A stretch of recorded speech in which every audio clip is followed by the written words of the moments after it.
To remove the front end, we'll begin with removing the bumper cover, and we'll start with these screws right here and here. Also, there's a few screws just next to the tire. They are inside here. They're holding inner fender well.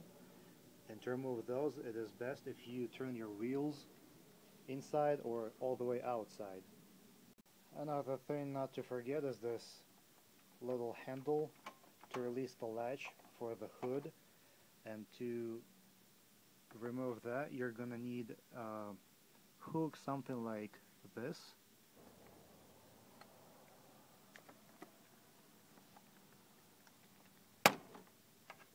You simply pop it out, and then with the screwdriver pry one of the ends off the pin.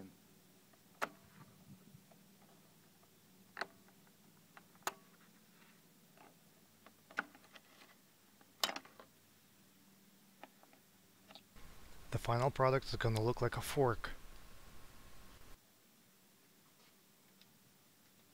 Your next item would be the grill.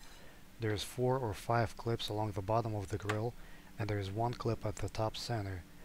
I was able to remove my grill simply by pulling it upwards. Under the grill there's 4 more T30 screws.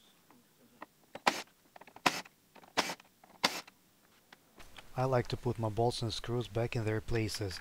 It helps me keep track of them during the reassembly process.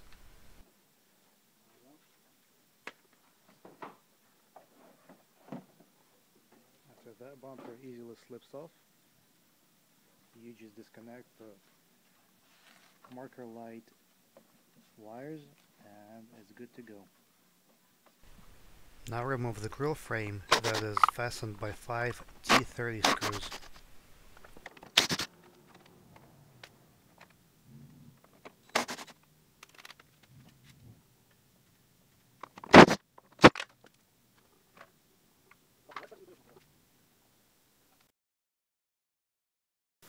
After that, we will be removing the reinforcement bar. It is attached by 2 18mm bolts.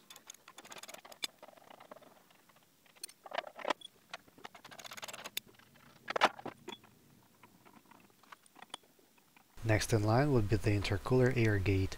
There's 1 hook on the top and 2 pins on the bottom.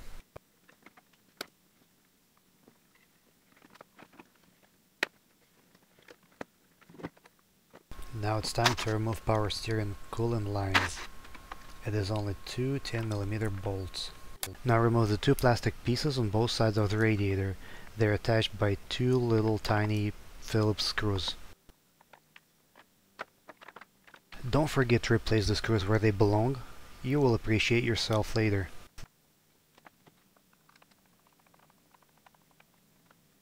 Now let's remove the headlights. There is a total of 4 screws per headlight and 2 of them are visible on the top.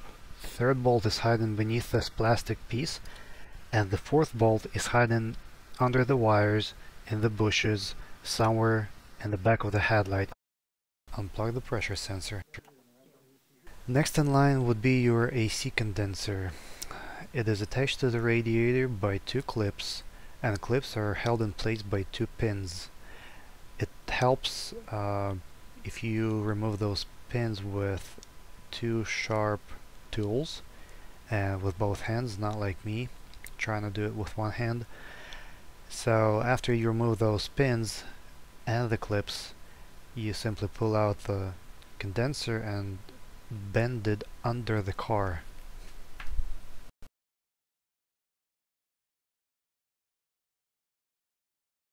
Now let's drain the coolant. Attach a piece of tube to the radiator next to the drain plug and unscrew the drain plug, but not all the way.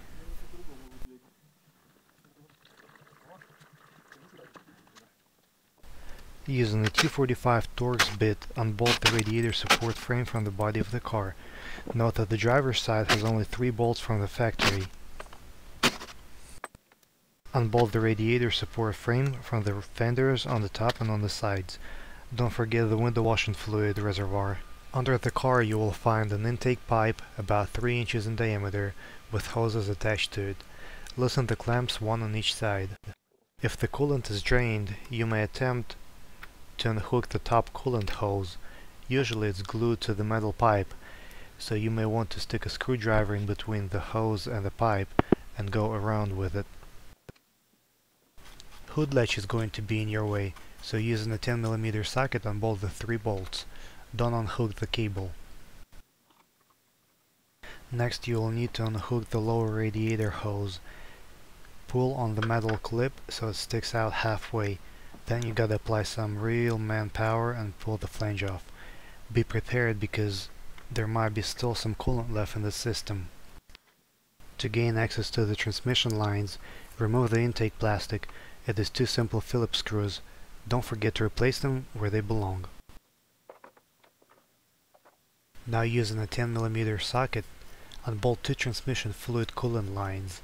You may want to place a catch bucket or a carton board to catch any leaking fluid.